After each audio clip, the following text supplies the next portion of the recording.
Hi guys, welcome back to my YouTube channel. This is the third episode of Goa series. So ಇವತ್ತು ನಿಮಗೆ ನಾನು the most happening place in Goa that is Tito's lane. Pub, club, dance, ಜಿಂಗಲಲ್ಲ. ನನಗೆ basically club ಅಷ್ಟೊಂದು ಇಷ್ಟ ಆಗಲ್ಲ, ಯಾಕಂತಂದರೆ ನಾನು ಆ ಥರ ಬೆಳೆದಿಲ್ಲ. ಪಬ್ಬು, ಕ್ಲಬ್ಬು, ಮೋಜು, ಮಸ್ತಿ ಇವೆಲ್ಲ ದುಡ್ಡು ವೇಸ್ಟು ಅಂತ ನನಗನ್ಸುತ್ತೆ. ಒಬ್ಬೊಬ್ರಿಗೆ ಒಂದೊಂದು ಅನಿಸುತ್ತೆ. ನಿಮ್ಗೆ ಏನು ಅನಿಸುತ್ತೆ ಅಂತ ಕಮೆಂಟ್ ಮಾಡಿ. ಸೊ ಬನ್ನಿ, ತಡ ಮಾಡಿದೆ ಈ ವಿಡಿಯೋನ ಶುರು ಮಾಡೋಣ. ಸೊ ಟೈಮ್ ಬಂದು ಸುಮಾರು 8-8:30 ಆಗಿದೆ. ಊಟ ಮಾಡೋಕ್ಕೆ ಅಂತ ಹೇಳ್ಬಿಟ್ಟು ನಾವು ಹೋಟ್ಲು ಹುಡುಕ್ಬೇಕಾದ್ರೆ ಈ ಒಂದು ಹೋಟ್ಲು ನಮ್ಮ ಕಣ್ಣಿಗೆ ಬಿತ್ತು. ಸೊ ಸುಮಾರು ಹೋಟ್ಲಿರುತ್ತೆ ಗೋವಾದಲ್ಲಿ, ಹೋಟ್ಲುಗಳ್ಗೇನು ಕಡಿಮೆ ಇಲ್ಲ. ನಾವು ಆ್ಯಕ್ಚುಲಿ ನೋಡ್ತಿದ್ದು ನಾನ್ ವೆಜ್ ತಿನ್ನೋಣ ಅಂತ ಹೇಳಿ, ಬಟ್ ಈ ರೆಸ್ಟೋರೆಂಟು ಪ್ಯೂರ್ ವೆಜ್ ಆಗಿತ್ತು. ಹೋದ ವೀಡಿಯೋದಲ್ಲಿ ಹೇಳಿದಾಗೆ ನಮ್ಮಪ್ಪ ಅವರು ಇಂಟರ್ನ್ಯಾಷನಲ್ ಕಾನ್ಫರೆನ್ಸ್ನ ಮುಗಿಸ್ಕೊಂಡು ಬಂದಿದ್ದಾರೆ. ನೋಡ್ತಿರ್ಬೋದು ಅವ್ರದ್ದು ಸರ್ಟಿಫಿಕೇಟ್ಸ್ ಆ್ಯಂಡ್ ಅವಾರ್ಡ್ಸ್ಗಳೆಲ್ಲ. ಆ್ಯಕ್ಚುಲಿ ನಾವು ಈ ಹೋಟ್ಲಲ್ಲಿ ಊಟನೇ ಮಾಡಲಿಲ್ಲ, ಬೇರೆ ಹೋಟ್ಲಿಗೆ ನಾನ್ ವೆಜ್ ತಿನ್ನೋಣ ಅಂತ ಹೋದ್ವಿ. ನಾವು ಕ್ಯಾಂಡೋಲಮ್ಮಿಂದ ಕಾಲಂಗುಟೆ ಭಾಗ ಸೈಡ್ ಹೋಗಬೇಕಾದ್ರೆ ರೋಡ್ ಮಧ್ಯದಲ್ಲೇ ಈ ಒಂದು ಸೆಂಟ್ ಆ್ಯಂಥೋನಿ ಚರ್ಚ್ ಅಥವಾ ಚಾಪಲ್ ಸಿಗುತ್ತೆ. ಸೊ ಕರೆಕ್ಟಾಗಿ ಹೇಳ್ಬೇಕಂದ್ರೆ ಇಲ್ಲಿವರೆಗೂ ಕ್ಯಾಂಡೋಲಿಮು. ಸೊ ಈ ಚರ್ಚಿಂದ ಮುಂದಕ್ಕೆಲ್ಲ ನೆಕ್ಸ್ಟು ಕಾಲಂಗುಟೆ ಸಿಗುತ್ತೆ, ಅದಾದಮೇಲೆ ಭಾಗ ಸಿಗುತ್ತೆ. ಗೋವಾ ಅಷ್ಟೊಂದು ದೊಡ್ಡದೇನಿಲ್ಲ, ಗೋವಾ ತುಂಬ ಚಿಕ್ಕದು, ಎಲ್ರಿಗೂ ಗೊತ್ತೇ ಇರುತ್ತೆ. Which is the smallest state in India ಅಂದರೆ ಅದು ಗೋವಾ.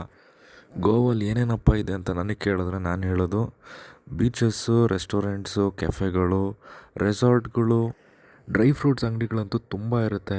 ಆ್ಯಂಡ್ ಬಟ್ಟೆ ಅಂಗಡಿಗಳು ಅಷ್ಟೇ ತುಂಬ ಇರುತ್ತೆ. ಆ್ಯಂಡ್ ಎಲ್ಲ ಕಡೆ ಲೋಕಲ್ ಮಾರ್ಕೆಟ್ಗಳಿರುತ್ತೆ. ಸೊ ಈಗ ಕಾರ್ ಪಾರ್ಕಿಂಗ್ ಹತ್ರ ಕಾರ್ ಪಾರ್ಕ್ ಮಾಡಿಬಿಟ್ಟು ಈಗ ಟೀಟೋಸ್ ಲೈನ್ಗೆ ಹೋಗ್ತಾ ಇದ್ದೀವಿ.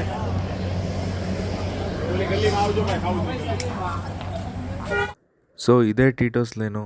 ಸೊ ಬೆಂಗಳೂರಲ್ಲಿ ನಿಮ್ಗೆ ಗೊತ್ತೇ ಇರುತ್ತೆ, MG road, brigade, commercial street, church street. ಅದೇ ಥರ ಗೋವಾದಲ್ಲಿ ಈ ಒಂದು ಸ್ಟ್ರೀಟು ತುಂಬ ಫೇಮಸ್ಸು, ತುಂಬ ಕ್ರೌಡ್ ಇರುತ್ತೆ. ಮೋಸ್ಟ್ ಹ್ಯಾಪನಿಂಗ್ ಪ್ಲೇಸ್ ಅಂತಲೇ ಹೇಳ್ಬೋದು. ಯೂಶ್ವಲಿ ನನಗೆ ಕ್ರೌಡ್ ಅಂದರೆ ಆಗಲ್ಲ. ಸೊ ಈ ಪ್ಲೇಸ್ನ ಎಕ್ಸ್ಪೀರಿಯೆನ್ಸ್ ಮಾಡಬೇಕು ಅಂತ ಹೇಳ್ಬಿಟ್ಟು ಬಂದಿರೋದಷ್ಟೇ. ಸೊ ಇದು ಬಂದು ಶುರುವಾಗೋದೇ ನೈಟು 10 ಗಂಟೆಗೆ. 10 ಗಂಟೆಯಿಂದ ರಾತ್ರಿ ಎಲ್ಲ ಬೆಳಗಿನ ಜಾವವರೆಗೂ ಇದು ಆ್ಯಕ್ಟಿವ್ ಇರುತ್ತೆ ಅಂಥ ಒಂದು ಸ್ಟ್ರೀಟ್ ಇದು. ಅದೇ ಒಂದು ಸ್ಪೆಷಾಲಿಟಿ ಸ್ಟ್ರೀಟ್ದು. ಸೊ ಟೀಟೋಸ್ ಲೇನ ನಾನು ಸ್ಟಾರ್ಟಿಂಗಿಂದ ಎಂಡಿಂಗ್ವರೆಗೂ ತೋರಿಸಿದ್ದೀನಿ. ಸ್ಟಾರ್ಟ್ ರೋಡ್ ಎಲ್ಲ ಆಗುತ್ತೋ ಅಲ್ಲಿಂದ ವೀಡಿಯೋ ಮಾಡೋಕ್ಕೆ ಶುರು ಮಾಡಿ ಎಲ್ಲಿ ರೋಡ್ ಮುಗಿಯುತ್ತೋ ಅಲ್ಲಿವರೆಗೂ ತೋರಿಸಿದ್ದೀನಿ. ಸೊ ಇದೇ ರೋಡು ಆ್ಯಕ್ಚುಲಿ ನಮಗೆ ಒಂದು ಬೀಚ್ಗೆ ಹೋಗುತ್ತೆ. ಆ ಬೀಚ್ ಹೆಸರೇ ಬಾಗ ಬೀಚ್. ಸೊ ಬಾಗ, ಕಲ್ಲಂಗುಟೆ ಇವೆಲ್ಲ ಪಕ್ಕದಲ್ಲೇ ಇರೋದು. ಕ್ಯಾಂಡೋಲಿಮೋ ಅಷ್ಟೇ. ಈ ನಾಯ್ಸು ಅಷ್ಟೊಂದು ನನಗೇನು ಇಷ್ಟ ಆಗಲ್ಲ. ಸೊ ನೀವು ನೋಡ್ಕೊಂಬನ್ನಿ. ಸೊ ಮಾತಾಡೋದನ್ನ ಸ್ಟಾಪ್ ಮಾಡ್ತೀನಿ. ಸೊ ಇಲ್ಲಿನ ವೈಬು, ಈ ಟೀಟೋಸ್ ಲೇನ್ ಹೇಗಿರುತ್ತೆ, ನಾಯ್ಸ್ ಹೇಗಿರುತ್ತೆ ಅಂತ ನೋಡ್ಕೊಳ್ಳಿ.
ಸೊ ನಾನು ಹಿಂದೆ ಕಾಣ್ತಿರೋ ಸರ್ಕಲ್ ಹತ್ರ ಟೀಟ್ ಹೌಸ್ ಲೈನ್ ಎಂಡ್ ಆಗುತ್ತೆ, ಇಲ್ಲಿಂದ ಬೀಚ್ ಶುರು ಆಗುತ್ತೆ.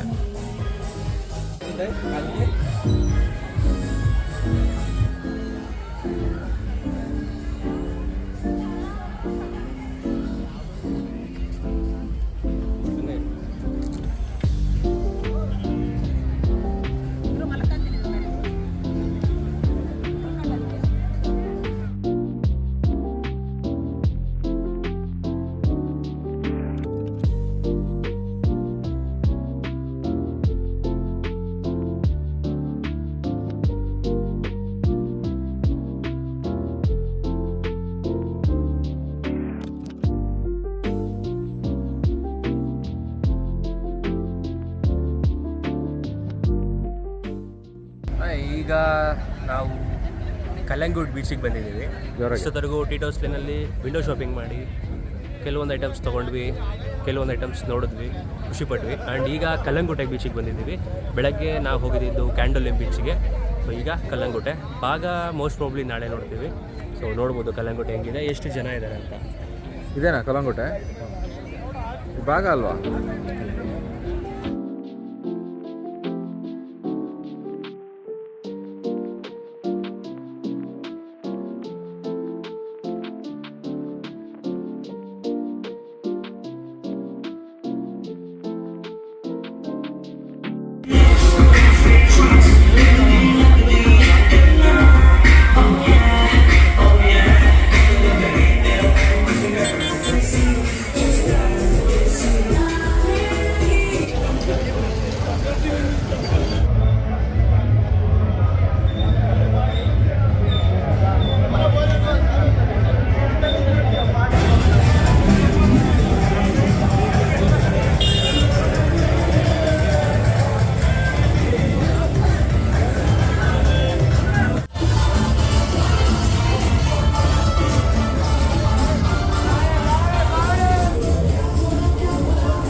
ಇದು ಇವತ್ತಿನ ವಿಡಿಯೋ ಆಗಿತ್ತು. ನಿಮಗೇನಾದರೂ ಇಷ್ಟ ಆಗಿದ್ದರೆ please like, share and subscribe ಮಾಡಿ ಅಂತ ಹೇಳ್ತಾ ಮುಂದಿನ ವಿಡಿಯೋದಲ್ಲಿ ಮತ್ತೆ ಸಿಗ್ತೀನಿ. ಅಲ್ಲಿವರೆಗೂ ಟೇಕ್ ಕೇರ್, ಟಾಟಾ.